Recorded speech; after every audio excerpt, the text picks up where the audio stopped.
Hola a todos, ¿cómo estáis? Mi nombre es Juan Jesús Vallejo, soy periodista, escritor y el director del programa Noche de Misterio en Caracol Radio. Pensábamos que era una leyenda el famoso Kraken, un calamar gigante que era incluso capaz de atacar barcos. Sin embargo, a mediados del siglo XIX se demostró que este animal existía en la realidad gracias a que un barco ballenero fue capaz de subir parte del cadáver de uno de estos animales. A día de hoy se conoce en biología como el Architeuthis. Sabemos muy poco de él, ya que vive entre 500 y 1500 metros de profundidad, pero ya se han encontrado cadáveres de algunos de ellos de hasta 21 metros de profundidad.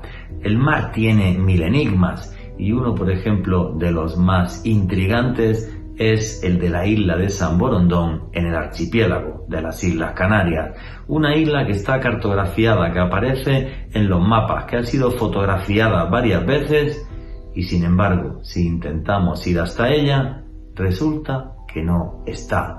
Una isla que aparece y desaparece. Pero si queréis saber sobre esto y mucho más, no os perdáis el último podcast de Noche de Misterio en Caracol Radio, Misterios del Mar.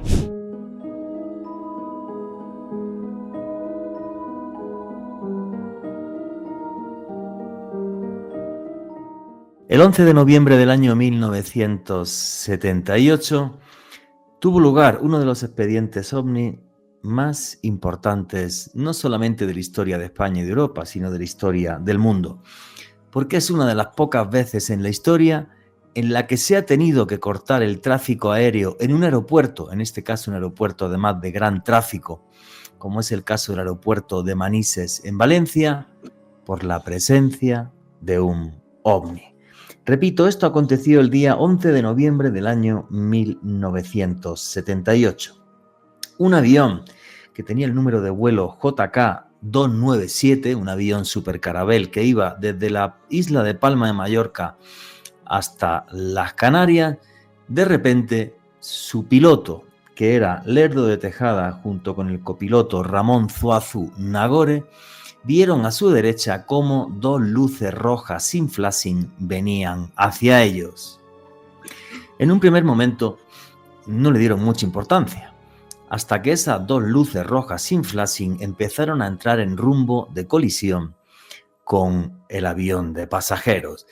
Ahí, Lerdo de Tejada, el comandante, decide ponerse en contacto primero con los radares para ver si podían determinar qué era ese objeto que había ahí. Y el radarista insistía en que no había absolutamente ningún tráfico.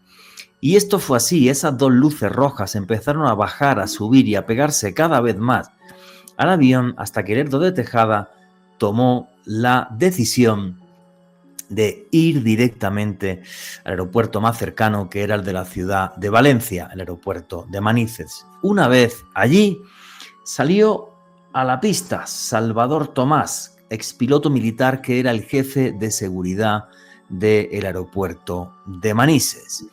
Yo, que tuve la suerte de estar con él, me comentó cómo él vio perfectamente cuando estaba llegando el avión a aterrizar, cómo le seguía una luz de cola, y esa luz se queda justo encima del aeropuerto de Manises. No solamente lo estaba viendo Salvador Tomás, repito, expiloto militar y jefe de seguridad del aeropuerto, desde el aeropuerto mismo, sino también lo estaban viendo desde torre de control y desde otros puntos de este lugar. Esto hizo que el mando militar español decidiera sacar un Mirage F1 en una misión de scramble, o sea, una misión de interceptación de ese objeto que estaba paralizando el espacio aéreo de España. Repito, un 11 de noviembre del año 1978. A los mandos de ese Mirage F1, el capitán Fernando Cámara. También tuve la suerte de entrevistarlo. Pues Fernando Cámara fue en dirección al aeropuerto de Manises y justo cuando llegó allá, él comenta que ve perfectamente esta luz encima del aeropuerto. Él iba a una velocidad de en torno a unos 800 kilómetros por hora.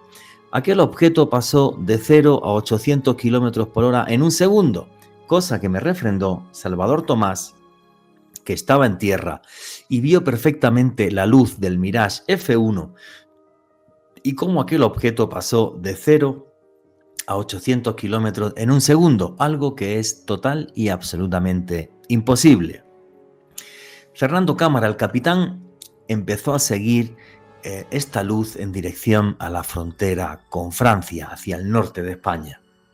Hubo un momento en el que él pidió poder pasar la velocidad del sonido, pasó la velocidad del sonido y ahí es cuando se acerca a este objeto que dice, y lo describía como con forma de campana. En ese momento también suceden un par de cosas más. La primera es que a través de la radio le entraba un sonido como de una sirena, algo que él no entendía y que se asemejaba a diferentes señales de emergencia aéreas. Además de esto, cuando el avión empezó a acercarse por pasar la velocidad del sonido, el objeto que había delante lo bloqueaba de frente, o sea, su avión, que tenía un buen sistema de computadoras para aquella época, le estaba diciendo que aquel objeto le estaba apuntando con un infrarrojo y que podía dispararle. Con lo cual, a la vez que iba detrás de este objeto, tenía que ir moviéndose derecha e izquierda haciendo maniobras de evasión para no ser atacado. Esto fue así hasta que llegó prácticamente a la frontera con Francia. Ahí se estaba quedando sin combustible y tuvo que regresar, tuvo que volver. Pero en dirección hasta su base, ese objeto le fue siguiendo y le fue bloqueando de cola en diferentes ocasiones, como jugando con él. Esto conformó uno de los mayores expedientes X de la historia de España. Un expediente que se desclasificó, creo que no se desclasificó toda la información, pero bueno, está desclasificado. Y es curioso, porque el Mando Aéreo Operativo Español, en ese informe, en un párrafo que creo que es histórico, reconoce y dice lo siguiente: una nave aérea de procedencia desconocida y impulsada por una energía de origen desconocido ha recorrido la noche del 11 de noviembre de 1978 los cielos de España. Que un tribunal militar y que un equipo de investigadores ponga eso en un informe es histórico. Pero si estamos siempre mirando al cielo, quizás nos estamos equivocando buscando lo extraño, lo diferente, lo insólito. Porque esa misma noche, de madrugada, el 11 de noviembre de 1978, un mecánico, Pep Clement, estaba mirando no el cielo, sino el mar. Pep Clement, que era mecánico, estaba mirando el mar en la isla de Mallorca, justo en la localidad de Sóller. Y en ese instante vio como un objeto esférico luminoso, pero con una luz que era capaz de iluminar todo el mar Mediterráneo, todo el mar de alrededor, salió desde el agua y tomó lentamente rumbo hasta el cielo y luego, cuando tuvo cierta altura, agarró una velocidad endiablada. Repito, Pep Clement, un fotógrafo aficionado, él era mecánico, que vivía en la localidad de Sóller, en Mallorca. Esta foto, que a día de hoy es una de las fotos ovnis más importantes de la historia, fue requisada por los militares, luego se pudo recuperar y más tarde se publicó. Pero creo que nos equivocamos. Estamos buscando los misterios, mirando al cielo, y quizás deberíamos de mirar debajo de las aguas. El problema es que mirar debajo de las aguas no es tan sencillo, y les voy a decir por qué. Si cogiéramos todo el agua del mar y la pusiéramos en un recipiente, ese recipiente tendría 350 millones de kilómetros cuadrados y una profundidad media de 4.000 metros. Si pensamos que como a partir de los 60 metros ni siquiera ya pasa la luz y estamos en la total y absoluta oscuridad, ¿quién es capaz de explorar ese azul inmenso que se convierte en un oscuro inmenso después de cierta profundidad? Miramos al cielo, buscamos infinidad de enigmas y a lo mejor las tenemos justo al lado cuando vamos a la playa a tomarnos un mojito, un daiquiri o una piña colada. Los misterios del mar. Y es que los misterios del mar son mucho más profundos y mucho más difíciles de investigar que los misterios que tenemos sobre nuestra cabeza. Y de eso va el programa de hoy. Va de ese mar que tenemos, de ese azul inmenso cuyas profundidades desconocemos.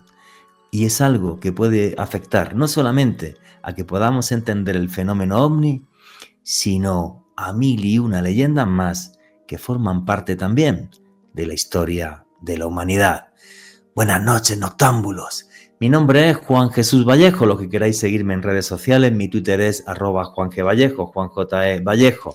En Instagram y en Facebook, Juan Jesús Vallejo. Y esto es otro programa más de Noche de Misterio. Y aquí lo que hacemos es periodismo de misterio. Nosotros os ponemos los hechos encima de la mesa y vosotros decidís qué hay detrás y qué no. Y aquí somos una gran familia, la familia del misterio, y por eso ya tenemos un numeral en Twitter que es Misterio Caracol. Repito, Misterio Caracol.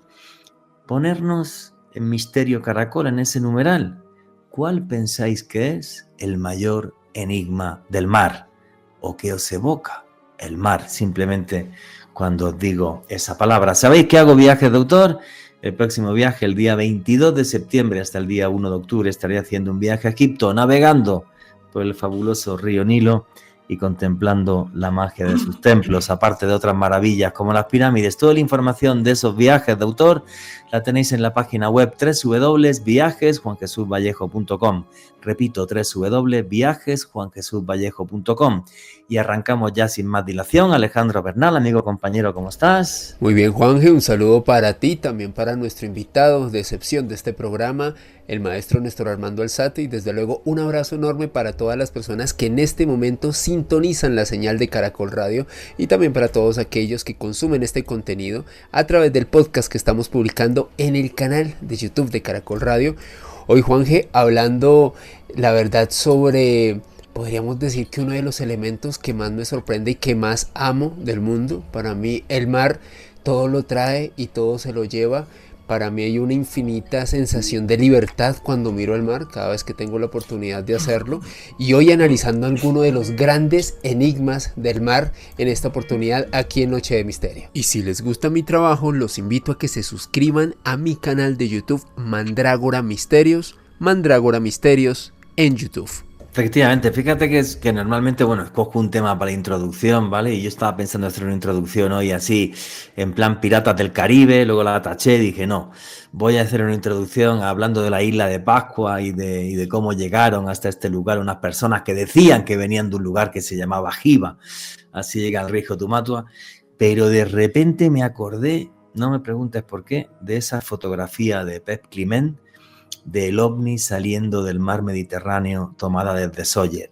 Pero es que el ovni, no te creas que es pequeñito y hay que buscarlo por la fotografía, es enorme y todavía se ve el reflejo de la luz sobre el agua. Wow. Entonces, claro, yo pensé eso, dije, estamos siempre mirando al cielo y a lo mejor estamos mirando para el lado equivocado. Recordemos, luego lo vamos a comentar, aunque el programa no va de OSNIs, objetos submarinos no identificados, hicimos uno hace unos meses, si mal no creo. Sí.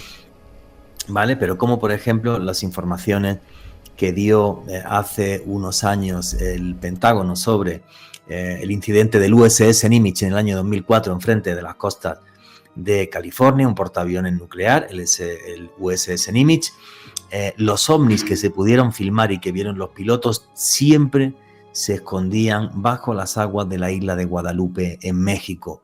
El mar oculta muchísimos más misterios de los que podemos llegar a pensar. Pero el que sabe un montón de misterios del mar y ha puesto diferentes vídeos, además recientemente en su canal, sobre esto es nuestro buen amigo Néstor Armando Alzate, que tiene un canal de YouTube que se llama Néstor Armando Alzate, y lógico que tiene ya más de 260.000 suscriptores. Yo creo que ya el Rolls Royce está a punto de comprárselo mi amigo Néstor, y yo tremendamente feliz de tener un amigo youtuber y rico. Bueno, dejémoslo en youtuber.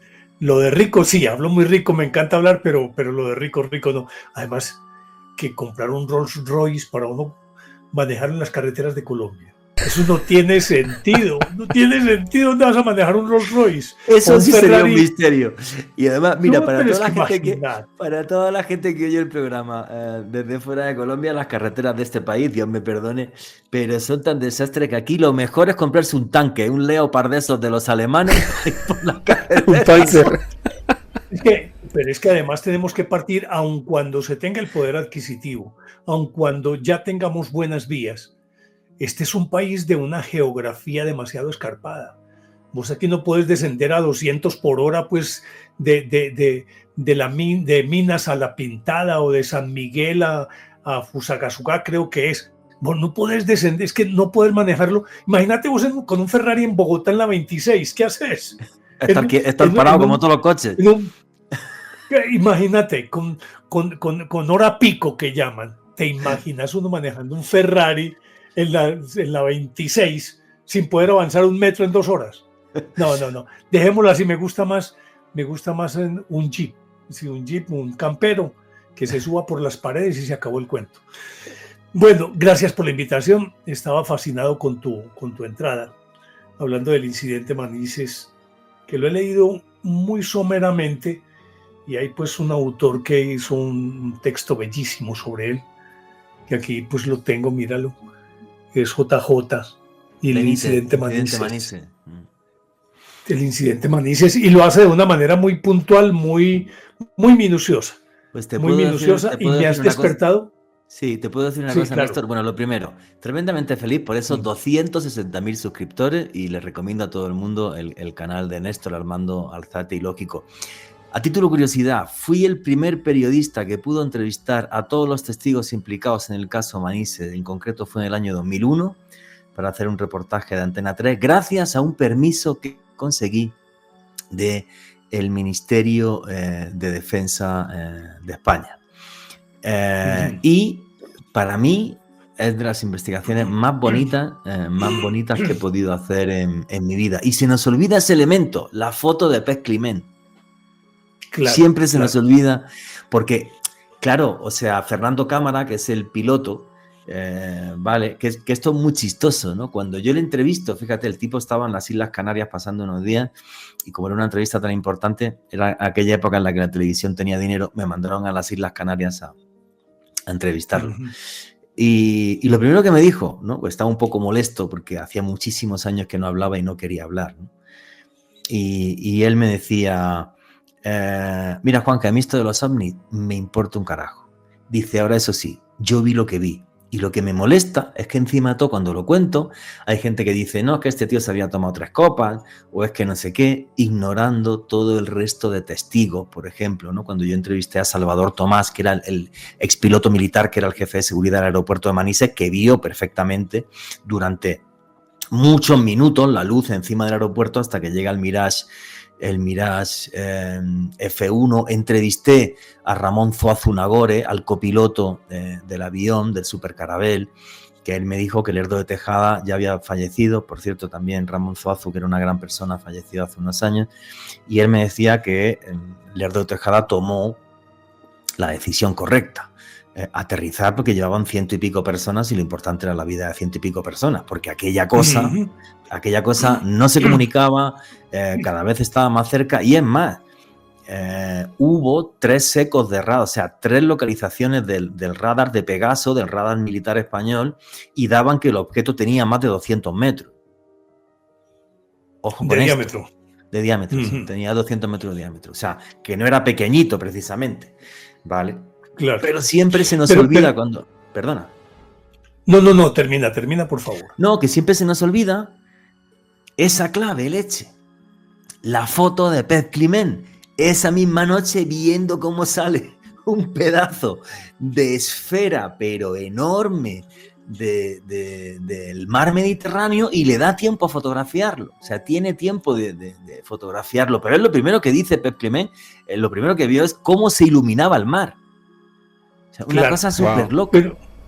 Pero mira, es que hay una cosa que es elemental, mi querido Watson. Tú lo decías en la introducción. Después de 60 metros de profundidad hacia abajo, pues, ya no hay iluminación, ya no hay luz en el océano, no hay nada, nada. Dime en qué parte, en qué otro sitio se puede tener un mejor camuflaje que donde todo es oscuro. Es decir, de hecho, no solamente es el sitio ideal para esconderse, sino aquel que por demás es el que te permite moverte a discreción si tienes los medios. Pero es que recuerda que esto no es nuevo. Cuando Colón venía para América, pues él tenía dos bitácoras, ¿no? Dos cuadernos. Uno en el que llevaba una especie de diario oficial, que era el que compartía con los hermanos Pinzón, que lo detestaban porque había sido un advenedizo que la reina les impuso que tenía que poner los barcos a disposición de él.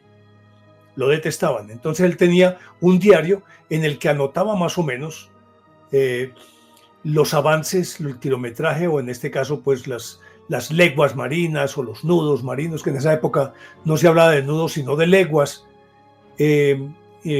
Todo lo que observaba lo anotaba en ese diario. Pero él tenía otro diario secreto en el que realmente apuntaba sus conocimientos, recordando que él había sido medio pirata por allá por la isla Cabo Verde, por allá por ese lado de África, y que de hecho él había tenido aproximación a los mapas de Toscanelli.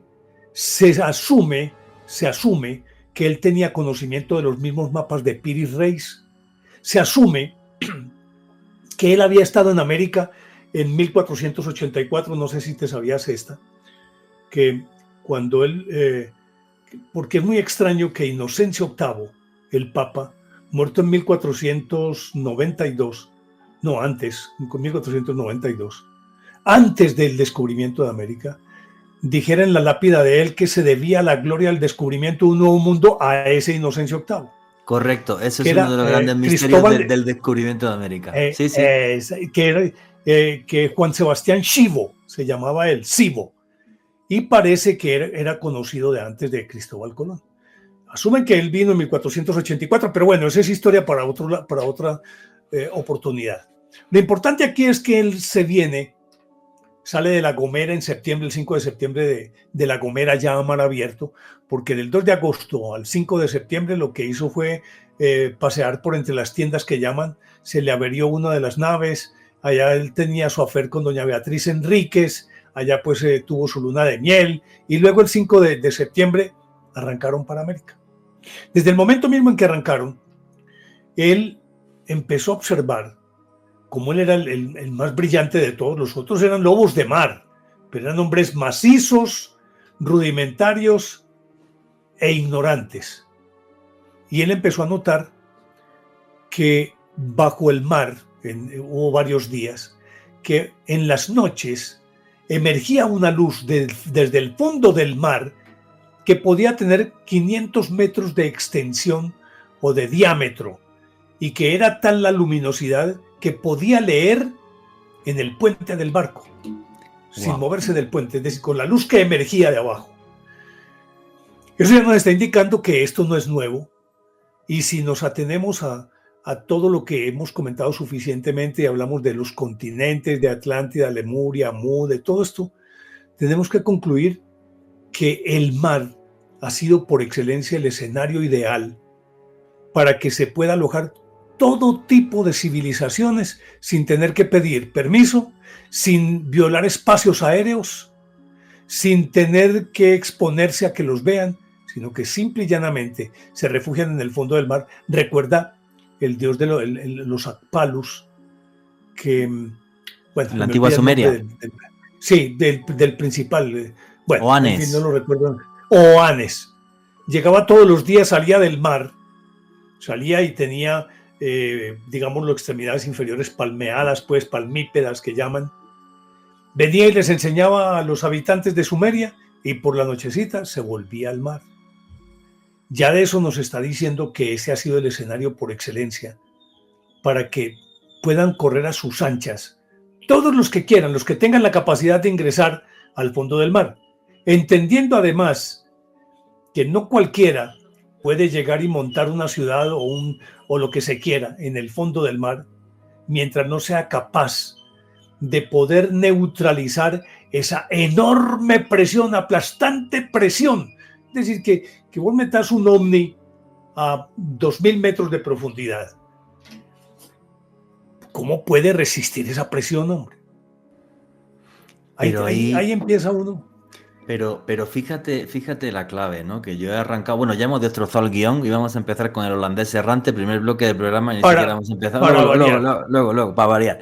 Luego lo tocamos, nos metemos en fantasmas del mar y tal. Pero fíjate qué interesante lo que está diciendo Néstor. Yo no conocía exactamente ese dato de la historia de Colón, me parece buenísimo, que podía leer en la parte de arriba del barco, de la luz que salía debajo.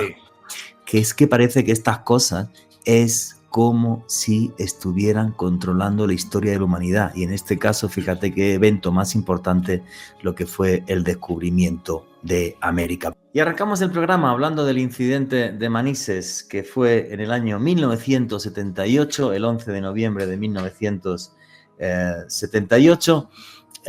Y fijaros que la clave de lo que pasó en Manises, desde mi punto de vista, está en esa foto de Pez Climent, porque es el único que fotografía un objeto claramente saliendo además del mar. Y luego, el dato que nos estaba dando nuestro querido amigo Néstor Armando Alzate sobre los OSNIs, objetos submarinos no identificados que vio Cristóbal Colón.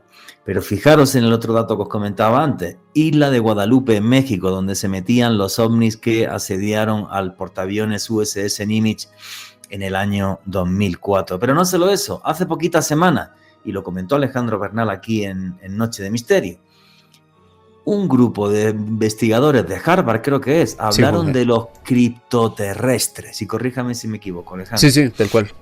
Dando la posibilidad de que esto de los ovnis y tal historia, lo que estén debajo de agua, tengan sus ciudades sumergidas y lleven ahí desde hace miles de años. Que no lo digo yo, lo dice la Universidad de Harvard, un equipo de investigadores de la Universidad de Harvard.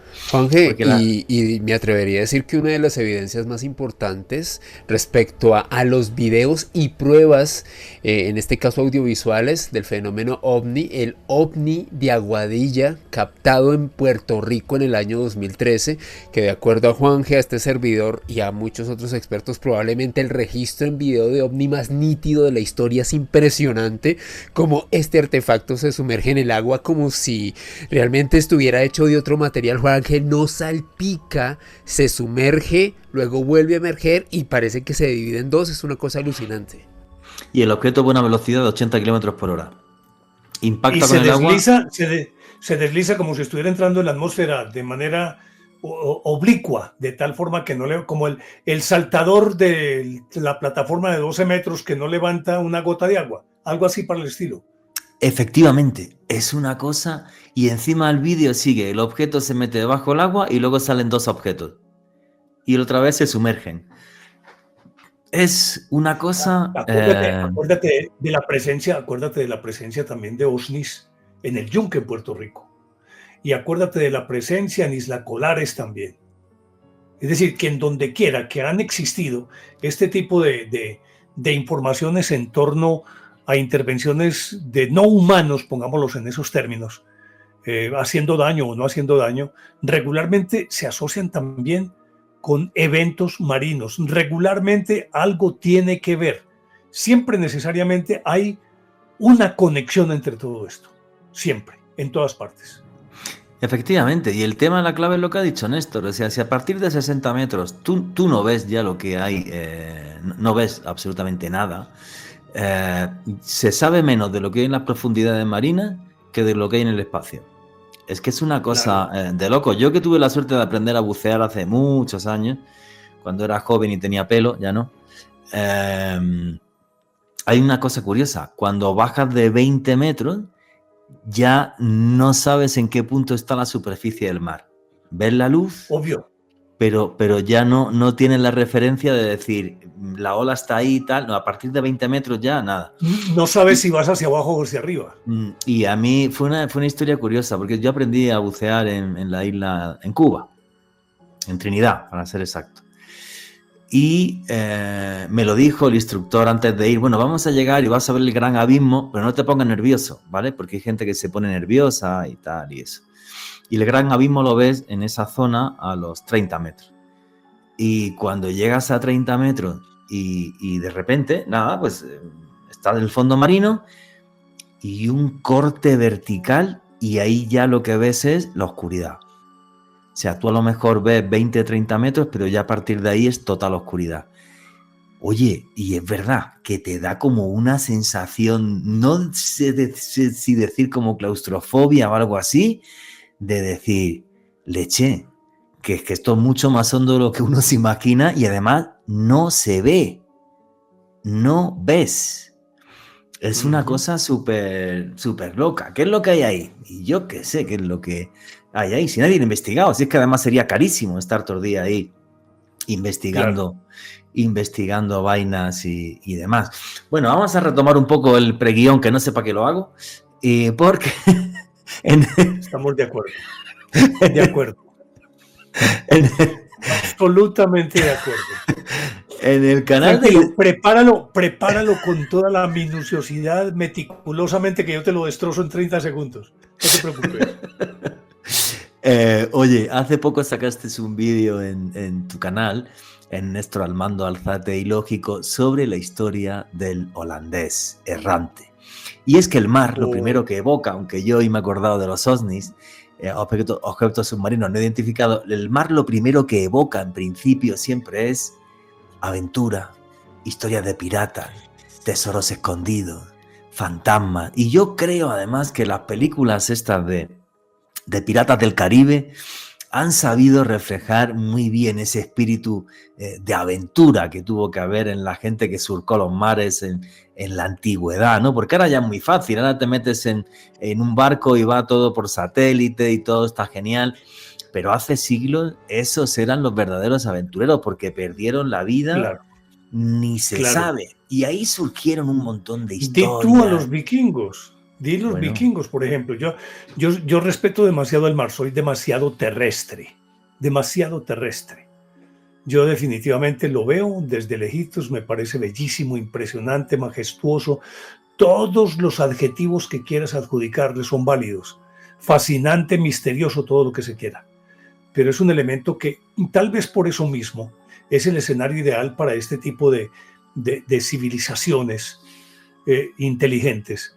El hecho de que el mar, de por sí, independientemente de cuán familiarizado esté uno con él, de cuánto tiempo haya trabajado como marino o lo que se quiera, de todas maneras, uno ante él se siente absolutamente pequeño e impotente.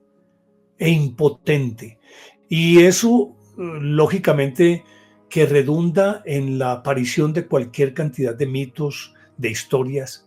De hecho, acuérdate que los griegos llamaban al mar después de las columnas de Hércules, o sea, de Gibraltar, el mar ignoto, desconocido, algo que según ellos todavía con aquella teoría de la Tierra plana, pues que el planeta era simplemente una sabana enorme y que llega un momento en que se asomaba un precipicio y que por ahí se iba el agua hasta el fondo de un abismo insondable, que nadie podía determinar cuánto era su profundidad. Ya de entrada eso tiene que generar cualquier cantidad de fantasías y de mitos. ¿Qué mejor escenario que ese para hacerle creer a la gente, en el caso de estas inteligencias avanzadas, que es justamente lo que pretenden, que la gente siga creyendo que es un mito? Porque alejar a la gente de un hecho palpable, tangible y real, la mejor manera es crear el mito y dejar que la gente piense si sí o si no, es posible o no es posible. Ya eso es un cuento de cada quien.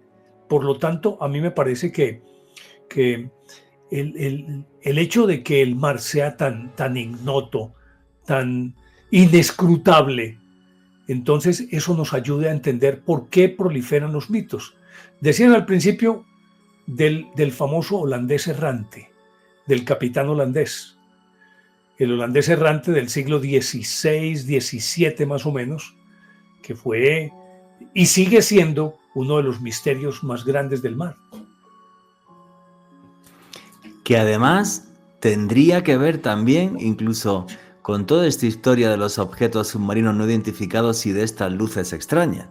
Y os voy a explicar por qué. Porque como identifica la gente el tema del holandés errante y lo que cuentan las crónicas de los siglos XVII y XVIII, que es que los marineros lo que hacían es que veían una luz, como una luz mortecina que venía ahí en el horizonte y que les asediaba y demás, y entonces pensaban que era un barco fantasma.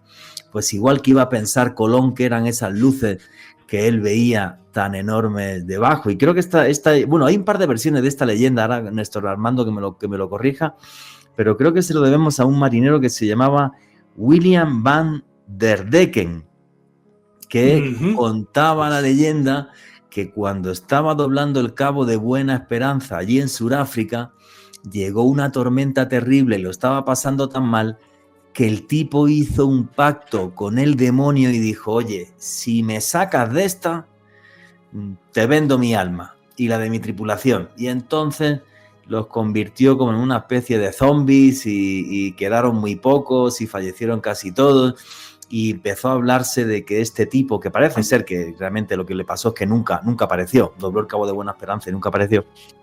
Parece ser que a partir de ahí se empezó a hablar tanto de la historia del holandés errante y se hizo tan famosa entre los marineros que veían ese tipo de luces, que hasta Wagner hizo una ópera y Alan Poe, en un libro que se llama La narración de Arthur Gordon Dim, también nos habló del holandés errante. ¿Es esto así, Néstor? Sí, claro. Y aparte de eso, inclusive el futuro Jorge VI, tal vez, el papá de Isabel, que cuando prestaba su servicio en un barco de la Armada Británica, vio al holandés errante. Interactuó con él, se dice que interactuó con él, y que quedó absolutamente impresionado. Pero aparte de eso, la otra cuestión con el holandés errante es que siempre es como la premonición o el aviso de que algo va a ocurrirle a ese barco. Ese es lo que más temor sienten los marineros, y es porque se cree que cuando se ve el holandés errante, viene una desgracia. Ese barco se hunde. Y esto, pues obviamente que a la hora de la verdad agiganta mucho más esta historia, que nadie quiere mirarlo, nadie quiere verlo. Ahora, ¿hasta qué punto también recuerda aquellas, ¿cómo es que se llaman, hombre? Morgana, los fuegos de Morgana, que hacen que las personas, un poquito de pareidolia, que hacen que las personas puedan ver algo que no existe en el mar por la refracción de la luz, por un montón de variables. Y por lo tanto, Fata Morgana, Néstor. En algunas oportunidades, Fata Morgana, exactamente. Que los Fata Morgana hagan que las personas vean aquello que temen o que de alguna manera quieren ver. Pero ahí se configura entonces esa desgracia, y regularmente esos barcos, desde los que se ve, esos barcos se van a pique. El holandés errante, yo creo que no hay un mito más grande en la historia en la historia marítima que el holandés errante. Sí, claro, están en mil crónicas y tal, y aparte con la particularidad y la peculiaridad que tú has dicho. El hecho de que cuando se ve esa extraña luz mortecina es un mal presagio. Yo creo que posiblemente no hay gente más supersticiosa, salvo un servidor que es muy supersticioso, que los marineros. Y es normal, porque imagínate en la antigüedad que no sabía si había huracanes, tormentas, no había servicios meteorológicos. Agarrabas un barco, te metías a hacer kilómetros, y leguas, y no sabías qué te iba a pasar y qué no. Y todos tenían amigos que habían fallecido en naufragio. Y con la condición de que cuando te montabas en un barco y te despedías de un amigo, le tenías que decir, bueno, nos vemos dentro de año y medio. Ah, sí, claro. Sí, claro. No eran travesías pues de unas, porque eran travesías que te montabas pero no sabías cuándo ibas a volver. Eso. Que lo digan Fernando Magallanes y Juan Sebastián Elcano, en 1519, que se demoraron 3 años dándole la vuelta al mundo. Bueno, recordemos que Magallanes murió en Filipinas. En la isla de Y Macao. exactamente, y de 200 o 280 marineros regresaron 18. Entonces, ya de por sí eso, cualquier cosa, aparte de eso, yo creo que no hay nadie que tenga más imaginación que un buen marinero. Porque es que cuando llega a puerto y empieza a contar historias, inmediatamente la concurrencia se agranda y siempre se es muy dado a exagerar. Y por lo tanto se habla de monstruos, de que se encontraron como Simbad el marino durmiendo sobre el lomo de una ballena que creía que era una isla, y todo este tipo de historias que son lógicas. Y tú sabes que cuando una historia pasa de una boca a otra, con seguridad que se le agregan más palabras. Y si pasa y pasa y pasa, lo que comienza como un simple rumor termina convirtiéndose en un hecho incontrastable, sino que lo diga la tierra del arcipreste Juan de Hita, por ejemplo. Entonces, por lo tanto, siempre, necesariamente, las historias se magnifican para darle más credibilidad a quien la cuenta. Recordemos que este Van der Decken, cuando entró al Cabo de la Buena Esperanza, no solamente hizo el pacto con el demonio, sino que desafió a Dios. Le dije, ni siquiera tú me vas a impedir que yo atraviese por acá. Y esa maldición se cumplió, nunca salió al otro lado. Y desde entonces se supone que vaga por los mares. Pero ¿cuántos de estos barcos más, que tal vez no sean tan célebres como el holandés errante, siguen navegando a la deriva? Sino que si me permites, cambio de frente y me remito a uno de los que para mí es más fascinante, sobre todo porque se han tejido cualquier cantidad de teorías en torno a qué fue lo que pudo haber ocurrido. Estoy hablando del Mariceleste. ¿Te acuerdas del Mariceleste? Siempre, claro, lo que arranca con toda la historia del Triángulo de las Bermudas. En 1872, el barco que iba hacia Europa y de pronto navegando al garete, y el Deo Gracias, creo que así se llamó el barco que lo encontró, vio que el barco bandeaba, hacía un vaivén, y eso no puede ser. Si una nave está gobernada por una mano firme, no tiene por qué pendular, no tiene por qué ir de un lado a otro. Y así este Mariceleste, en 1872, se convirtió en otro, yo creo que es el segundo misterio más grande después del holandés errante. Sí, claro, estamos hablando del día 5 de diciembre del año 1872, donde el barco canadiense Dei Gracia de repente ve un barco y lo ve muy raro porque no se atisban dentro tripulantes, hay velas que están como mal.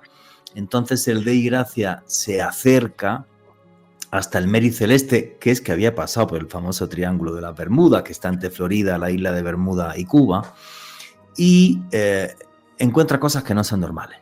Primero porque en el barco no hay signos de violencia, no había sido asaltado, la carga estaba intacta. Exacto. Y las pertenencias, el dinero, todo lo de los tripulantes estaba allí. Lo único que faltaba eran los instrumentos de navegación, como si hubieran abandonado el barco. Pero hasta comida servida había. Sí, efectivamente.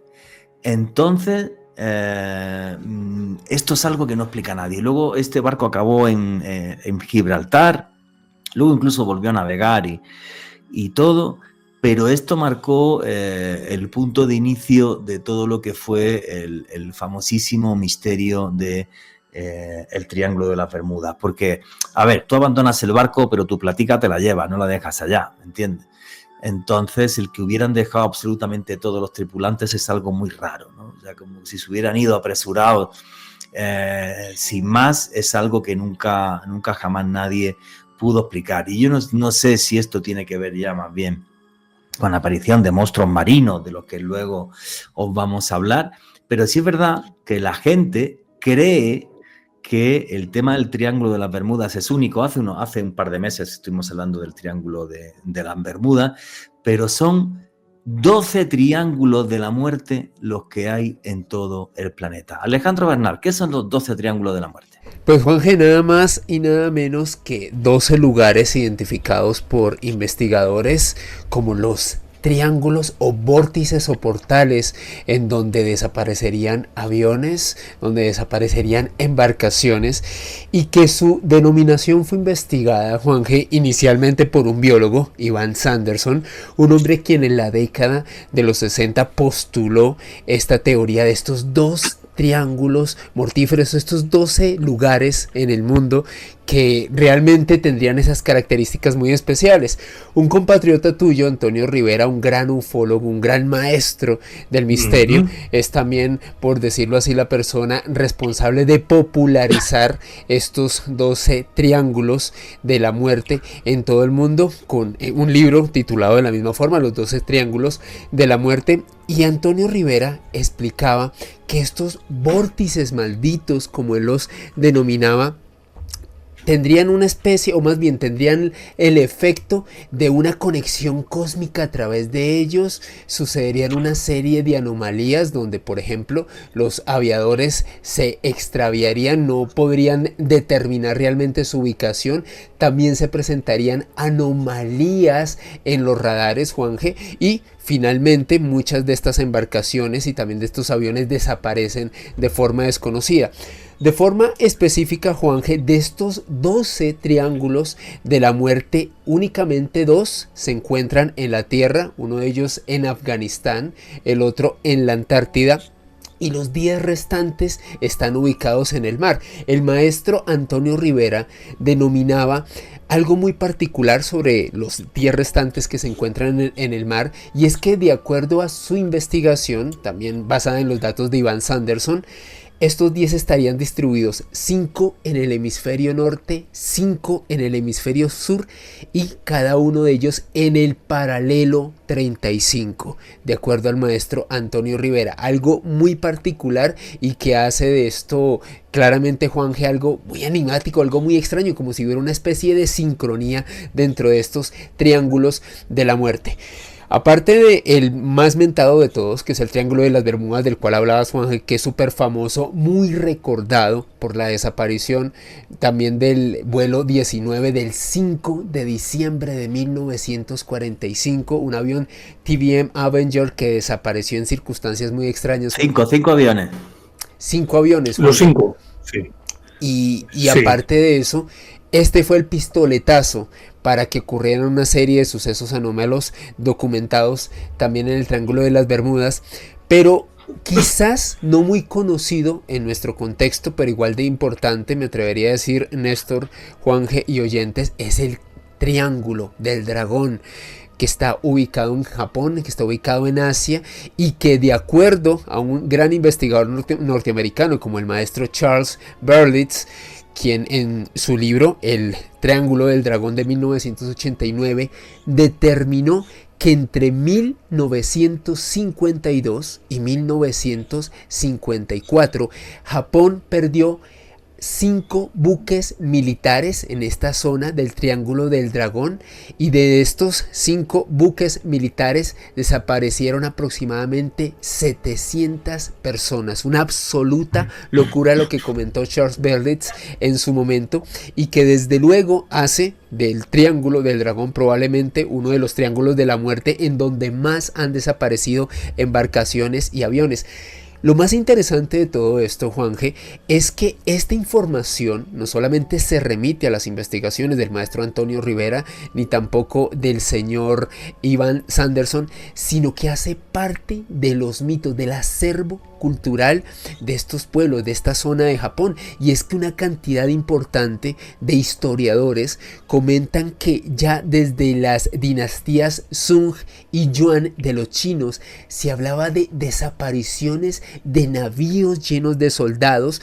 También hay reportes de desapariciones de embarcaciones durante la época del Japón medieval, de la época del Shogun, y los pescadores de la zona, Juanje, tenían una historia que fue un mito que se legó de generación en generación. Hablaban de que en la isla de Sita, que haría parte de este triángulo del dragón que quedaría entre Japón, la isla de Guam. La verdad es que definir geográficamente dónde queda el triángulo del dragón es muy difícil porque, de acuerdo a los investigadores, cambia su posición. En la isla de Sita, que haría parte de este extraño triángulo de la muerte, Juanje, los pescadores decían que debajo de ella quedaría una especie de palacio submarino habitado por un enorme dragón que suscitaría torbellinos que engullían a las embarcaciones que pasaban por esta zona. Sí, son 12 lugares en el mundo donde ha habido un montón de desapariciones, apariciones de luces extrañas. Algunos triángulos, como este del dragón, por ejemplo, no se ponen de acuerdo los expertos exactamente los bordes. La zona sí, ¿no? Sí. Está definida, pero los bordes no. Y bueno, en la introducción que di al principio, esta luz que sale justo enfrente de Sóller en Mallorca es el conocido como Triángulo del Silencio. Y os estábamos hablando de 12 triángulos conocidos como los 12 triángulos de la muerte, que están 10 de ellos repartidos encima de los océanos, donde se ven extrañas luces, donde hay desapariciones de barcos, de submarinos, de aviones, donde de repente parece que el geomagnetismo de la Tierra se vuelve loco, como si fueran puertas a otras dimensiones, pero aquí en nuestro planeta. Y corté a mi amigo Néstor Armando Alzate, que quería comentar algo sobre el Triángulo del Dragón y los 12 triángulos de la muerte. Bueno, es que quería aludir al hecho de que se llama el Triángulo del Dragón, pero realmente se le conoce popularmente como el Mar del Diablo. Para empezar, cuando le das esa connotación, ya de entrada te crea en tu imaginación cualquier cantidad de hipótesis, de teorías y demás, porque eso implica de alguna forma creer que es un mar maldito, el triángulo del mar del Japón, o sea, del dragón o mar del diablo. Pero quería también aludir a lo que decía Alejo, y es que todos están en el 35, como en el paralelo 35, ¿cierto? Sí, señor. Y unos están en el hemisferio norte y otros en el hemisferio sur. Tengo entendido, por ejemplo, que el Triángulo de las Bermudas es antípoda con el Triángulo del Mar del Diablo. Creo que si esto es así, tenemos la libertad suficiente como para elucubrar, indicando que hipotéticamente podría existir un túnel o una conexión entre uno y otro. Es decir, que un OVNI puede entrar por el Triángulo de las Bermudas y salir por el Mar del Japón. Y aparte de eso, todos están alineados con lo que llaman las líneas ley, que conectan los puntos donde hay disturbios magnéticos en todo el planeta Tierra. Parece que existe un mapa según el cual todo esto tiene unas conexiones como si fueran cables de alta tensión que están uniendo distintos puntos del planeta, y que eso incluye no solamente estos triángulos de la muerte, sino que incluye pirámides, incluye Baalbek, incluye Stonehenge, incluye Karnak, incluye un montón de sitios que tienen unas características muy particulares desde la perspectiva del geomagnetismo. Entonces, es un fenómeno que no solamente es en el mar, sino que es un fenómeno que tendríamos que ubicarlo como un fenómeno global.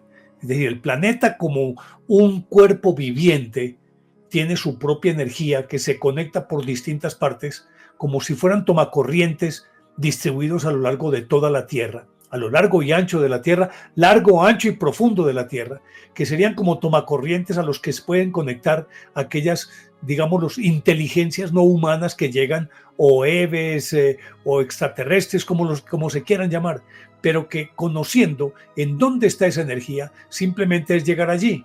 Y si a eso le agregamos el hecho de que como hay antípodas, varios de ellos son antípodas, podríamos pretender que serían autopistas por las que podrían entrar y salir a voluntad de un lado a otro del planeta. ¿Cuánto tiempo tardarían en hacer ese recorrido? Si entendemos las velocidades tan extraordinarias que se manejan, no sería cuestión ni siquiera de horas, sino que podría ser cuestión de minutos. Y esto por una razón también. Decías ahorita que el incidente del fotógrafo, la foto, ¿cómo es que se llama? Quite, el de Manises. Se llama Pep Climent, en Sóller, en Mallorca. Pep Climent, sí. Sí, Pep Climent. Si él dice que entra como si fuera una especie de piedra que entra sesgada al mar y no levanta una gota de... No, salió. Lo que vio Pep Climent es cómo sale. Sale. En el caso de Aguadilla, eso es en el caso de Aguadillas, en Puerto Rico, donde entran. Pep Climent lo que vio es salir, pero enorme, una nave enorme. Pero la cuestión es que entran y salen suavecito, como si fuera un cuchillo en mantequilla caliente. Entran y salen como si nada hubiera ocurrido. No existe la menor resistencia y ninguno tiene características de que salga de manera vertical desde la profundidad del mar o que entren verticalmente al mar, sino como que si hubiese una ruta específica la que se sigue para entrar o para salir. Eso ya nos indicaría que es un conocimiento de vieja data que simplemente ellos los tienen como una especie de bitácora o de un cuaderno de coordenadas que saben cómo entran y cómo salen. Porque de otra manera, si te vienes a plomo de manera vertical, te estalla. Eso pues olvídate. Y si lo tratas de vencer la resistencia del agua de abajo hacia arriba de manera vertical, no te deja salir por mucha fuerza que tengas. Esto se vuelve un rompecabezas por donde quiera que uno lo mire, pero realmente lo válido aquí es que ya conociendo esas coordenadas, ¿cómo manejan esto de esa manera tan sutil? Sí, parece que hay como una especie de correlación entre los 12 triángulos, porque los fenómenos se repiten, luces extrañas, desaparición de aviones, el famoso vuelo del Malaysian Airlines pasó por el Triángulo del Dragón, ahí Así fue. es. Entonces, efectivamente, hay una serie de anomalías que se repiten en estos 12 triángulos. Alejandro Bernal. Juanje, uno de los casos más documentados de desaparición inexplicable en el Triángulo del Dragón ocurrió el 24 de septiembre de 1952, cuando el buque oceanográfico, el Kaiyo Maru, Juanje, desapareció sin dejar rastro con una tripulación de 31 personas, entre ellos algunos de los científicos japoneses más importantes de esa primera mitad de la década de los 50 del siglo pasado en el país del sol naciente, y una que desconcertó absolutamente a los expertos. 12 de marzo de 1957, el avión cisterna KB-50, que tenía una tripulación de 8 hombres, estaba realizando un trayecto entre Japón y la isla de Okinawa, desapareció. Pero lo más extraño de esto, Juanje, Néstor y oyentes, es que de acuerdo a los registros de las autoridades japonesas, la última comunicación que envió la tripulación de este avión fue que básicamente las condiciones para volar eran óptimas, hacía un muy buen tiempo y en ningún momento emitieron un mensaje de ayuda, ningún SOS. ¿Por qué un avión que estaba en este caso pues teniendo unas condiciones óptimas de vuelo desaparece sin dejar rastro? Reitero, 12 de marzo de 1957. Lo más loco de esto, Juanje, es que 4 días después unos aviadores norteamericanos despliegan el JD-1 Invader por parte de la Fuerza Naval de los Estados Unidos y desaparece realizando la misma ruta entre Japón y Okinawa, y nuevamente no se reciben ni mensajes de ayuda ni mensajes de SOS. Juanje, uno de los misterios más impresionantes relacionados con desapariciones inexplicables en el Triángulo del Dragón. Sí, claro, el Triángulo del Dragón, súper conocido, y nunca lo habíamos contado así, además, aquí en Noche de Misterio. Y repito, son 12 los triángulos de la muerte. Vamos a empezar a meternos sobre Néstor. Sí, solamente quería anotar finalmente esto. Entre otras cosas, los triángulos tienen otra característica, y es que están en sitios donde el mar es absolutamente profundo. Mira la fosa de las Marianas, mira la fosa de Puerto Rico, y son profundidades de más de 10.000 metros. El del Índico creo que es cerca de las Islas Mauricio, si no estoy mal. Marianas. Otro, el de las Marianas, sí. Las Marianas, sí, en las cercanías del Mar del Diablo. Por ahí 11.000 metros, luego, es el más profundo del mundo. Exactamente. El más profundo del mundo, al que llegó Picard, ¿cierto? Eh, pero digo, el de las Islas Mauricio también en el Océano Índico, y otro que hay en el Pacífico Sur, si no estoy mal, por las cercanías de la isla de Pascua, que hay otro sitio también así parecido. Es decir, estos todos, a excepción de esos dos de los que estabas hablando que están en Afganistán, que están en tierra, los demás están en el mar, pero todos tienen correlación. Al extenderse unas líneas imaginarias entre unos y otros, regularmente están entrelazados. O sea que ahí tenemos que partir del principio de que este es un sistema de comunicación, vasos comunicantes por donde quiera que uno lo pueda observar.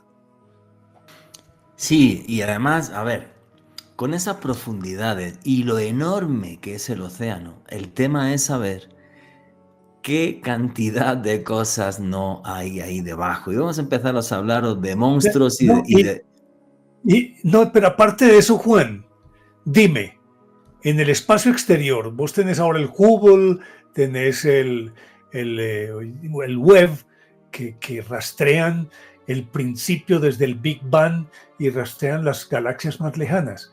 Búsqueme, pues, dentro del mar una aguja. Nada. Recuerde que inclusive no puedes en el mar no puedes encontrar aún con sistemas muy sofisticados de sonar. Hace poquito estaba leyendo de un científico, lo tengo aquí en uno de mis libros, que logró rastrear una forma de vida que a una profundidad de 4.000 metros caminaba erecta, es decir, bípedo. Yo no sé si ustedes tenían esa noticia. No, eso no lo conozco. Bípedo. Loco. Hombre, lo tengo, pero es que lo leí hace 2-3 días en uno de estos libros que yo tengo, si no estoy mal, de Eric von Daniken. No sé si es en No es terrestre o en Tierra sin tiempo, donde habla justamente de eso, que un científico, no sé por qué sistema, logró detectar que a 4.000 metros de profundidad habían huellas como de seres humanos, es decir, como un ser bípedo caminando a esa profundidad, imagínate tú. Sí, Néstor, pero si quieres, mira, voy a contar otra historia, voy a otra vez a destrozar un poco el guión, pero bueno. Se han grabado diferentes sonidos anómalos debajo del mar. Esto se debe a que los norteamericanos en el año 49 arrancaron un proyecto para poner micrófonos por todo el océano para poder captar a los submarinos soviéticos. El proyecto arranca en el 49 y realmente los micrófonos son operativos desde el año 1961. En concreto, este proyecto tiene un nombre que se llama SOSUS. Bien, los micrófonos siguen funcionando a día de hoy, ¿vale? Ya no tanto para el tema de los submarinos soviéticos, pero sí pues, con fines de investigación científica y todo esto. Bueno, pues te voy a contar una cosa. Esto fue en el año 1997. Se grabó un sonido.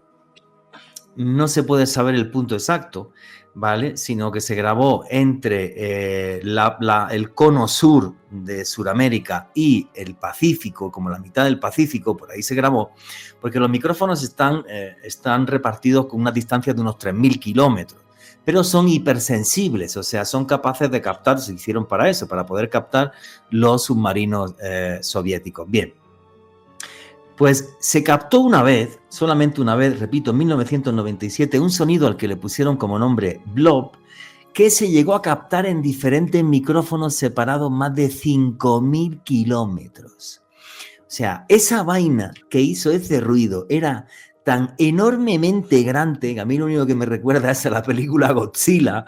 No hay otra forma. Encima de todo una discusión porque muchos científicos dijeron el único patrón que tiene eso es un animal. No hay otra cosa que de ese patrón. Algunos empezaron a decir, no, esto es que tuvo que ser un iceberg. Vale, pero ¿por qué no se ha grabado ningún otro iceberg si icebergs se separan todos los días de la Antártida? Y solo, repito, en el año 1967. Duró 7 minutos, además, como si se estuviera moviendo Godzilla. ¿Queréis escuchar el sonido del blob? Ahí lo tenéis.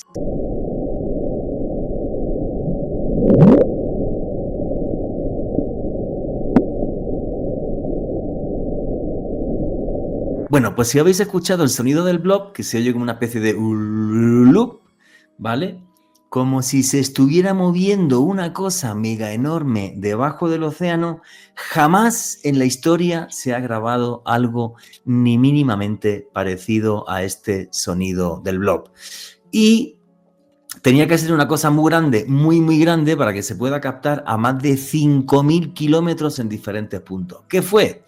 ¿Un iceberg? Pues no creo, porque se hubiera grabado más veces. Y es curioso porque de esos sonidos anómalos que hay, que han grabado este sistema, el SOSUS, repito, el blob fue en el año 1997, el 1 de marzo de 1999, este solamente duró 15 segundos, se grabó otra vez un sonido también, pero no tan tremendo y enorme como el del blob, pero este sí, el único patrón que tiene que le pueden atribuir es precisamente el de un animal, lo cual es una auténtica locura. Solo se ha grabado una vez, 1 de marzo de 1999, y su nombre, el nombre que le pusieron los científicos es Julia. Y si queréis escuchar Julia, se escucha así.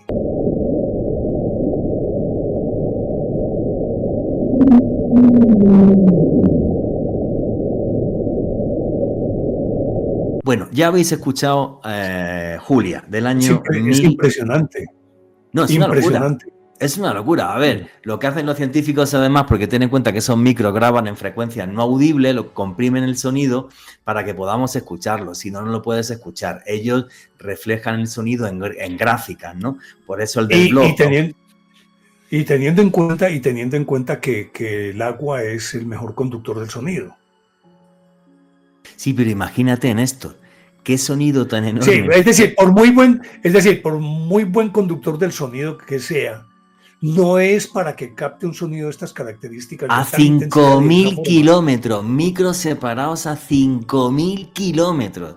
O sea, es una auténtica locura.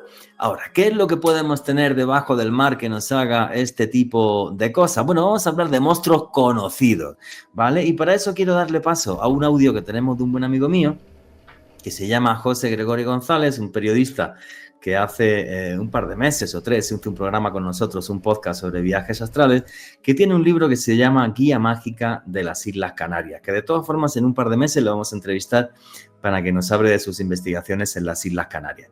Y José Gregorio nos comenta, como él está en un archipiélago, en este audio, algunos de los misterios que hay en el mar que rodean las Islas Canarias. Como no podía ser de otra manera, Juanjo, Canarias en su condición de archipiélago acumula entre sus muchos misterios un buen número de ellos vinculados con el océano, con el mar.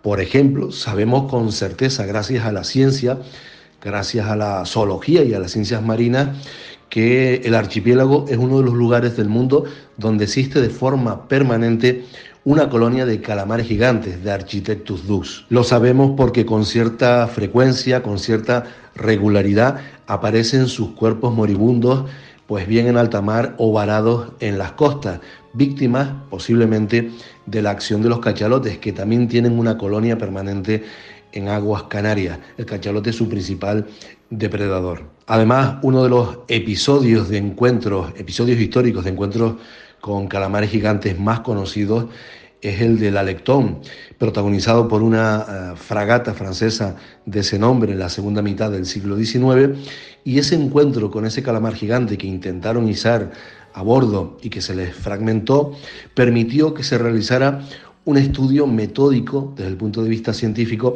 que se presentó en la Academia Francesa de la Ciencia, y fue precisamente ese estudio al que accedió Julio Verne a la hora de documentarse para su libro 20.000 leguas de viaje submarino, de tal manera que el mítico encuentro con un pulpo gigante del capitán Nemo y del Nautilus realmente ocurrió en la vida real, y en ello se inspiró Julio Verne con un calamar gigante en aguas de Tenerife.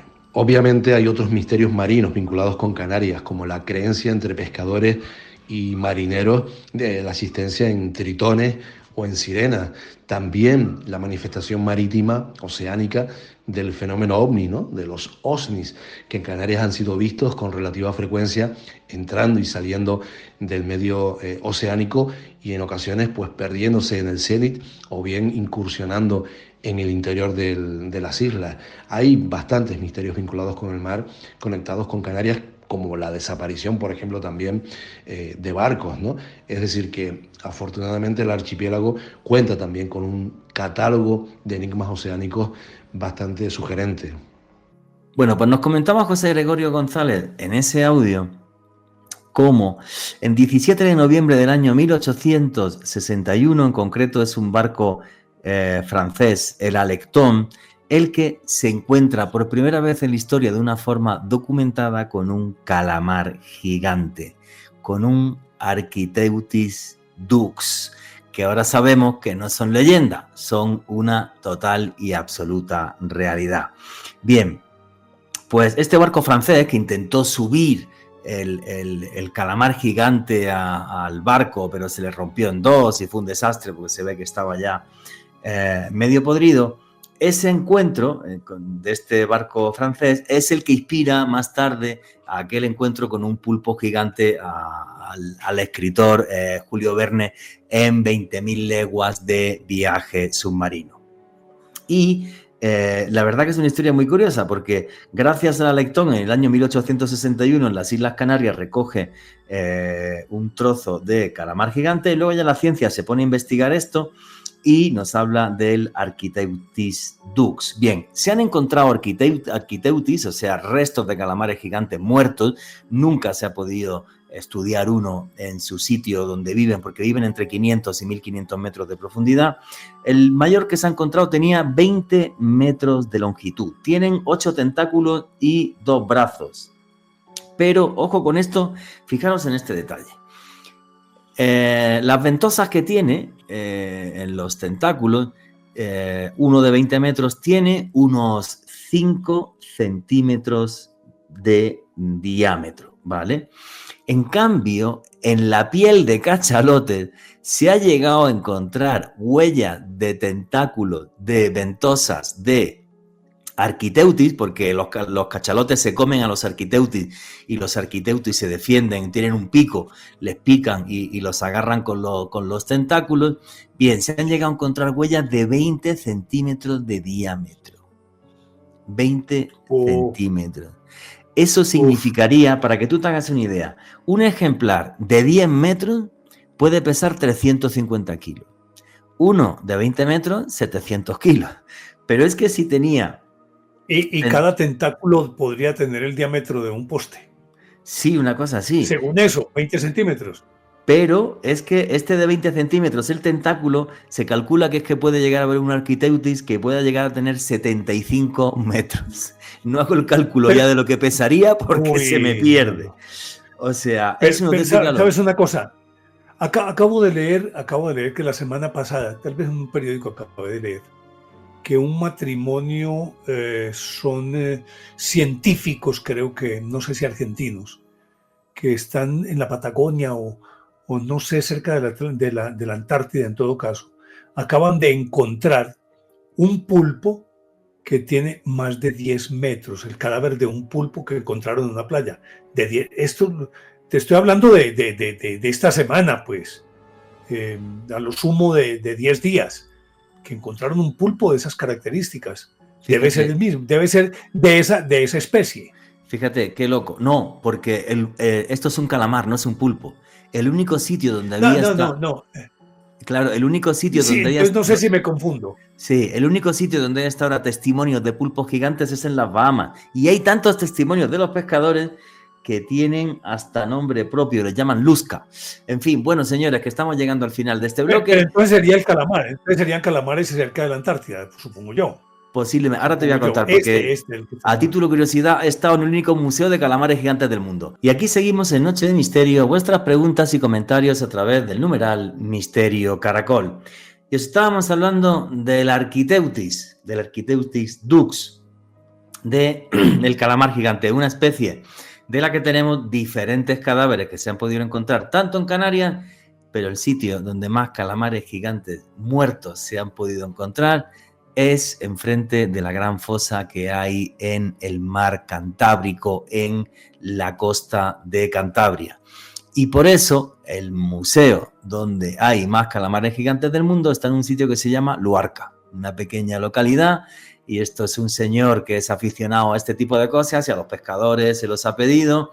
Tiene varios arquiteutis allí, son espectaculares, incluso los cede para exposiciones a nivel mundial. Y esto nos demuestra que lo que en principio pueden ser leyendas no son más que realidades. Y quiero dar otro dato para que sepamos, para que nos hagamos una idea de lo que puede haber debajo del mar. Hace 450 millones de años vivía un pez que se llamaba celacanto, que supuestamente desapareció hace 60 millones de años. Bien, pues en el año 1938 un pescador en Sudáfrica sacó un celacanto de la red. Ya han aparecido varios más, han aparecido incluso ahora en Indonesia, ya los están investigando los científicos. ¿Sabéis por qué? Porque parece que es el animal de crecimiento más lento del mundo. No se sabe cuántos años pueden vivir, se sabe ya más seguro, o sea, fácil que viven mucho más de 100 años, crecen súper lento y nadie entiende muy bien la biología del celacanto. Una cosa de loco. Y el celacanto tiene una característica, ese celacanto que encontraron en 1938 que se suponía extinto, y resulta que él tiene unas aletas que son muñones, y es quizás de los peces, quizás el único que podía salir del mar en aquella época y desplazarse sobre sus muñones a guisa de brazos, que eran unas aletas, y podía desplazarse en tierra para conseguir alimento. Era una de las características del celacanto. Y se decía, no, eso es un mito. Y resulta que ahora lo encuentran vivo en 1938 y han encontrado varios ejemplares más, como lo dijiste. Sí, claro, y hace poco encontraron también en Indonesia, cerca a la isla de Java. Y es una cosa muy loca, porque el celacanto es tan difícil de ver o de encontrar porque vive en torno a 400 metros de profundidad. Juanje, y las últimas estimaciones establecen que hay ejemplares de celacantos que pueden vivir incluso a 700 metros de profundidad, con un tamaño de más de 2 metros de longitud y más de 90 kilos de peso. Estamos hablando de un pez realmente enorme. Sí, a esto agrego una pregunta. Hago una pregunta nomás, no estoy muy seguro. ¿Cierto que es un pez ciego? ¿No? No tengo ni idea. Sé que tiene unos ojos enormes, pero no sé si es ciego, no es ciego, no soy experto en celacantos. No, pero lo pregunto es por esto, porque a esas profundidades regularmente todos los peces abisales regularmente son ciegos, porque en esa profundidad los ojos no les sirve absolutamente para nada, y por eso son biolumínicos y demás. Bueno, el Architeutis dux es biolumínico. El calamar gigante tiene una membrana que le hace que se pueda encender y apagar y tal, y bueno, aparte de su tinta y tal. Eso sí, para los que estáis pensando, señores, el calamar gigante no se puede comer. Tiene una porción de amoníaco enorme y entonces no es que sepa horrible, te envenenas y te lo comes, o sea, no se puede comer. No me invites. Peor que el pez globo, ¿no? Peor que cada vez que vaya... cada vez que vaya a comer calamar voy a pensar en ese arquitecto. Déjenme así más bien. Sí. Pero ¿sabías que ha sido una curiosidad? El pez globo, ¿sabías que era el que produce la sustancia mediante la cual pueden hacer zombies? La tetrodontoxina. Eso es.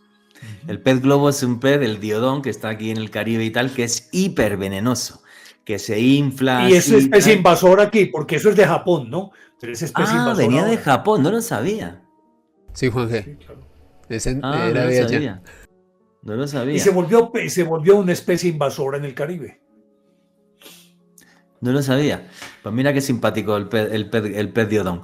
Pero no, lo que sí es cierto es que es increíble cómo, aunque el vudú nace en las orillas del río Mono, en Centroáfrica, en los países Togo, Benin, en toda esa zona de ahí, cuando llegan los esclavos a Haití, ese vudú sigue vivo, pero ¿a quién leche se le ocurriría sacar el veneno del pez diodón de de este pez para poder hacer el famoso polvo zombie, como demostró el antropólogo norteamericano Webb Davis. Pero bueno, vamos a seguir un poco con misterios del mar. Y entonces nos vamos a ir. Pero es que antes que se me olvide, Dime, perdóname que me vuelvo a tirar en todo el libreto, no te preocupes. Es que recordemos que en la antigüedad, acuérdate del Kraken, ¿no? El famoso Kraken, que es mítico, pues. Pero sí hay documentos fidedignos para demostrar que hubo de esos calamares gigantes que pudieron triturar barcos en el siglo XVIII y siglo XIX. Hay documentos fidedignos que afirman que hubo calamares que trituraron barcos, que lo envuelven con los tentáculos y lo trituran. Obviamente, estamos hablando de aquella época que los barcos eran más de madera que de metal. Pero fíjate, a nivel científico, lo que se ha demostrado es que eso es prácticamente imposible. ¿Sabes por qué? Porque el calamar gigante, como vive entre 500 y 1500 metros, no sé por qué vaina a nivel fisiológico y tal, cuando sube se muere. Entonces no podría, porque hay todo un bestiario, que tengo por aquí unas notas, que es un científico hace muchísimos años y tal, este señor se dedicó toda la vida a recogerte una serie de testimonios de personas que cerca del mar habían visto animales muy raros, ¿vale? Y él sacó incluso una lista de animales que tenían que existir según este libro. Uno de ellos que dice, por ejemplo, que en el Ártico tiene que existir una especie de supernutria, una nutria enorme, adaptada al frío, y que a día de hoy nadie ha tenido la capacidad de conseguir un ejemplar. Luego, por ejemplo, en Canarias nos habla del Zeuglodón, que es una especie de serpiente gigante. En Malasia y en las costas de Vietnam se habla también de un tipo de crustáceo gigante, como si fuera un tipo de cangrejo gigante. O sea, que hay un montón de avistamientos y tal súper extraños y que no tenemos ni idea de lo que hay ahí debajo ahora mismo. Pero bueno, vamos a meternos en otro de los misterios del mar, que desde mi punto de vista es una auténtica locura, que es, y nos lo va a contar también José Gregorio González, repito, autor de la guía de Canarias Mágica, que es la isla de San Borondón. Y esto es lo que nos cuenta José Gregorio González. Pero sin duda alguna, Juanjo, si hay un misterio oceánico ancestral arraigado en Canarias, vinculado con el mar, ese sin duda el de la mítica isla de San Borondón.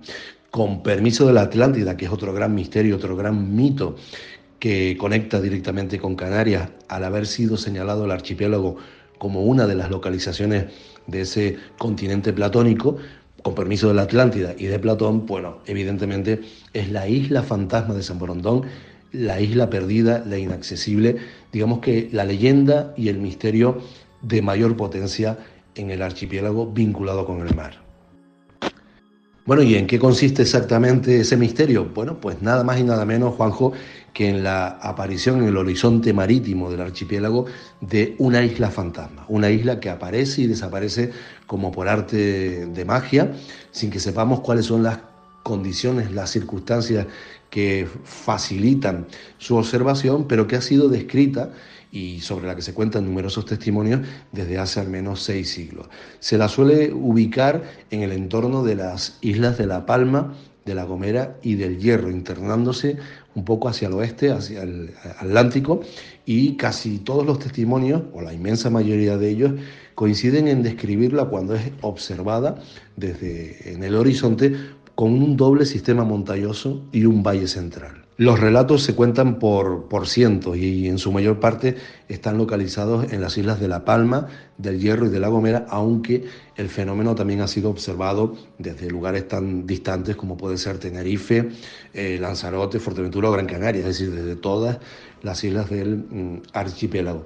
En torno a esa isla se ha generado, bueno, pues una serie de creencias, de leyendas, por ejemplo, que estaba habitada por gigantes, que se podía observar con mayor facilidad al amanecer del solsticio de verano, de la noche de San Juan, bueno, e incluso en toda la casuística recogida en estos casi 6 siglos de de historia europea del archipiélago canario, pues se incluyen testimonios de personas que aseguraron en su momento haber estado en San Borondón, haber sido arrastrados por una tormenta hacia sus costas y tener que salir con rapidez de su entorno, precisamente también porque se desataba una nueva tormenta, ¿no? Se trata de relatos, en muchos casos, que pueden resultar fabulosos y sobre los que no tenemos certeza alguna, pero que forman parte de una rica casuística que suma, pues yo diría que centenares de observaciones de San Borondón. Debe quedar claro que lejos de pensarse que se trata de un fenómeno antiguo, de un fenómeno de siglos pasados, la observación de San Borondón continúa produciéndose hoy en día. De tal manera que obviamente tenemos que buscar una explicación en el marco, digamos, del conocimiento, del sentido común y de la ciencia moderna, y se habla de que puede estar provocado por algún tipo de espejismo de cierta complejidad, pero quizás la clave puede estar ahí en un fenómeno óptico, pues de ese grupo de los habitual de los espejismos, ¿no? Porque hoy en día se sigue observando e incluso se ha fotografiado en tiempos recientes.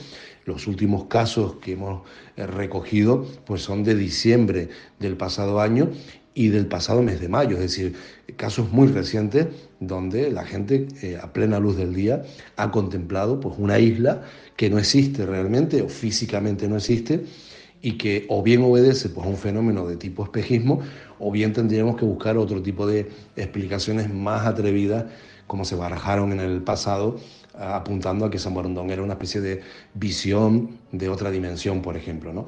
Bueno, yo realmente no sé cuál es la explicación a San Borondón, entiendo que hay que utilizar la ciencia y el sentido común, pero resulta un misterio, un enigma fascinante, porque se ha convertido en una seña de identidad del archipiélago, hasta el punto de que muchos artistas, muchos escritores, poetas, pintores, músicos, pues se han inspirado en ese territorio mítico y paradisiaco para componer obras de arte. Sus apariciones fueron tan recurrentes, tan frecuentes, que nadie dudaba de su existencia en siglos pasados, hasta el punto, Juanjo, que aparecía reflejada en diferentes cartas de navegación, bien ubicada, bien localizada, con unas coordenadas muy concretas, y su perfil y su perímetro fue trazado y dibujado en diferentes ocasiones. E incluso cuando Felipe II envió al ingeniero italiano Leonardo Torriani a fortificar el archipiélago para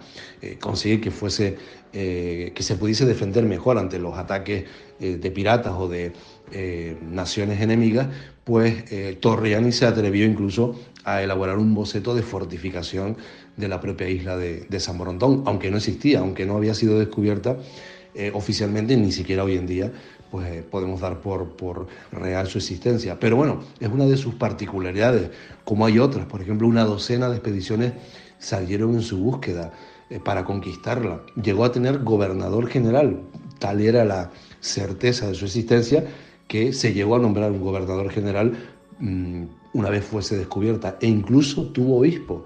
Fíjate qué particularidad.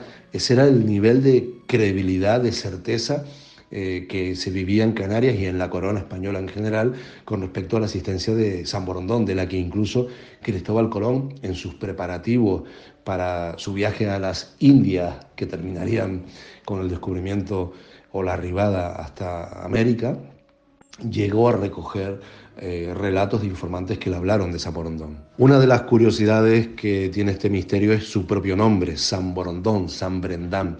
Bueno, pues alude a un personaje teóricamente real, un monje irlandés, San Brendán, pues del siglo IV o siglo V, que a través de una serie de revelaciones divinas, de sueños y también de relatos de testimonios que le habían transmitido, pues decidió emprender un viaje evangelizador con algunos de sus compañeros de congregación para visitar, para encontrar, localizar en el océano una serie de islas y evangelizarlas.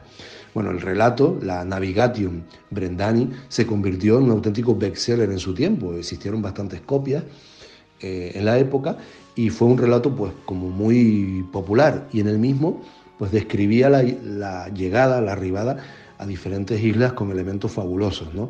Es un tipo de literatura que recuerda a los Inran orientales. Bueno, el caso es que llega a una isla en la que celebra la Pascua y esa isla reacciona en un momento determinado moviéndose. Bueno, pues descubriéndose que realmente no era tierra firme, sino que era el lomo de una ballena, es decir, era una isla móvil. La conexión con Canarias estaría en la posibilidad de que en ese viaje, ya fuese real o ya fuese mítico, Canarias estuviese entre las islas que pudieron haber sido visitadas por el monje irlandés. Además, al darse la circunstancia de ese fenómeno real que sigue ocurriendo hoy en día, de una aparición y desaparición de un territorio insular en medio del océano, que hoy en día ha sido contemplado y fotografiado, bueno, pues se ha establecido una relación entre ese fenómeno que aparece y desaparece de una isla móvil con el episodio de San Brendan celebrando la Pascua en una isla que se mueve, que termina siendo una ballena, de tal forma que la ballena sería esa isla fantasma al moverse de sitio. Pues la isla de San Borondón, pero no pensáis que es una cosa que es dificilísimo de ver y tal. Me estaba pasando José Gregorio González una fotografía que se hizo en el mes de mayo de este año de la isla de San Borondón, desde la isla de Tenerife, y es que se ve pero clarísima. Y otra foto, por ejemplo, de diciembre del año 2013. Y ahí está esa isla, que aparece hasta en los mapas, que llegó a tener gobernador incluso, o sea, sí. La corona española dijo, no, pero si es que está ahí, hay que ponerle hasta gobernador. Una locura, Néstor. Sí, y lo interesante de la isla de San Borondón es que aparece y desaparece de manera inopinada. Uno dice, bueno, ¿y por qué aparece? Y de pronto los exploradores que fueron y le encontraron iban a traer más gente para hacer investigaciones. ¿Y dónde está? Y algunos hablaban de que podría ser, no sé si remitiéndose un poquitito a las 1001 noches de Simbad el marino, que encontraba islas en todas partes y como náufrago siempre terminaba durmiendo sobre ellas. En este caso de la isla de San Borondón se tienen demasiados testimonios de cómo aparece y desaparece. Con esta foto que me acabas de enviar también, que la acabo de ver, la de ahorita de mayo, es tan supremamente contundente que es que ahí no hay forma de cuestionar si existe o no existe. Está ahí, está ahí. O sea, es como decía José Gregorio en el audio, ¿no? O sea, vamos a ver. Se hacen fotos de la isla. La gente ve la isla. La cantidad de testimonios es absurda. Aparece en los mapas. Aquí el único tema es qué fenómeno de difracción de la luz o de lo que sea puede provocar esto y que esto está ahí que la ciencia no conoce, si queremos ponernos como muy sensatos. Porque además tampoco hay unas condiciones climáticas específicas en las que se vea la isla. No. Es que tiene que haber niebla o tal. Hay días que está con niebla y se ve, otros días con luz y se ve otro día. Es una cosa de loco. Con mar calmado, hermoso, cielo azul y aparece ahí. Ahora, yo no sé si voy a ser muy temerario con lo que voy a decir. Y si estamos hablando de ahorita que hablabas de las dimensiones de estas naves que han sido vistas, ¿y si es una nave nodriza? Néstor, no lo sé. No sé qué vaina es eso, pero yo conocía muy poquito la isla San Borondón, ¿no? Hasta que me hablé con José Gregorio, muy amablemente me envió este audio, pero cuando me envió las fotos que os he compartido, que vamos a poner en redes sociales, ¿vale? Yo hice un contenido sobre San Borondón, la isla de San Borondón, lo tengo aquí en el canal mío, en Néstor Armando Alzate y Lógico, y contaba esa historia. Porque es que esta no es una historia reciente, esta es una historia que tiene varios siglos, sí, claro. Y que tiene además apariciones que son periódicas. No sé en qué circunstancias o qué debe primar o qué es lo que ocurre para que se vea, ahí está, San Borondón. Pero Néstor, es que es tan loco que no solamente estaba cartografiada en los mapas de España, sino que además se le asignó, eso es, o gobernador. Sea... Gobernador, sí, porque desde la corona española decían, a ver, ¿qué os pasa en Canarias? Que sois unos inútiles y está la isla ahí leche, pues ir para allá, poner gobernador, todas las cosas porque todo el mundo ve la isla. Es que es muy loco. ¿Y cómo es que nosotros no tenemos presencia ahí? Sí, claro, si hemos conquistado América y no tenemos presencia en la isla. O sea, ¿cómo es posible esto, no? O sea, sí es una cosa de locos. O sea, esto de San Borondón tendrá que ver esto, como está diciendo mi buen amigo Néstor, con el tema del fenómeno ovni y tal. Mira, yo sabes lo que estaba pensando esta tarde cuando me estaba preparando el programa y viendo las fotos de San Borondón y aquí haciendo la escaleta esta que nunca sirve para nada. Y yo decía, leche, pero si es que hasta lo que me parece ahora más fantástico después de ver esto de San Borondón como misterio del mar, que es lo de las sirenas, hasta eso toca investigarlo, pero a fondo, porque seguro que hay detrás una realidad inquietante. En principio los relatos de las sirenas comentan que es los marineros cuando llegaban a América y escuchaban moverse a los manatíes y demás, y que los manatíes provocaron ese tipo de leyenda. ¿Sí o no? Orellana los vio en el Amazonas. Sí, claro, efectivamente. Las sirenas. Bueno, ni qué decir de Odiseo, pues, o de Ulises. Acuérdate que se tapaba los oídos para no escuchar los cantos de las sirenas. Sí, porque dicen que te vuelven loco, efectivamente, que te tiras al mar. Claro. Yo tengo otro capítulo sobre las sirenas también, que hablamos sobre la presencia de ellas y de qué podrían ser, qué tipo de seres serían. Yo creo que si estamos hablando de calamares o pulpos inteligentes, porque no podemos hablar de otro tipo de seres. Sí, seguro que los hay. Hay muchísimos que no tenemos absolutamente ni idea de que están ahí. Bueno, señores, estamos llegando ya al final del programa. Alejandro Bernal, amigo, tu conclusión y tu cierre. Juanje, como siempre, para mí es un privilegio compartir micrófonos con el maestro Néstor Armando Alzate, que haga parte de este espacio. Y sobre San Borondón, antes de dar mi conclusión en general, Juanje, también se ha especulado que podría ser quizás una especie de ballena no clasificada, una ballena que haría aparecer esta especie de isla, un animal errante, o quizás una especie no clasificada que produzca este efecto. Realmente es sorprendente y alucinante todo lo que tiene que ver con la isla de San Borondón. Y a modo de conclusión en general, Juanje, un repaso estupendo a través de grandes enigmas del mar, de poder no solamente analizar estos 12 triángulos de la muerte, estas criaturas míticas y todo el gran misterio, y por qué no decirlo magia, que envuelve un elemento como lo es el mar en nuestro mundo. Y a mí me puede seguir en redes sociales, en Instagram, en @alebernalpress con @. Y si les gusta mi trabajo, los invito a que se suscriban a mi canal de YouTube Mandrágora Misterios en YouTube.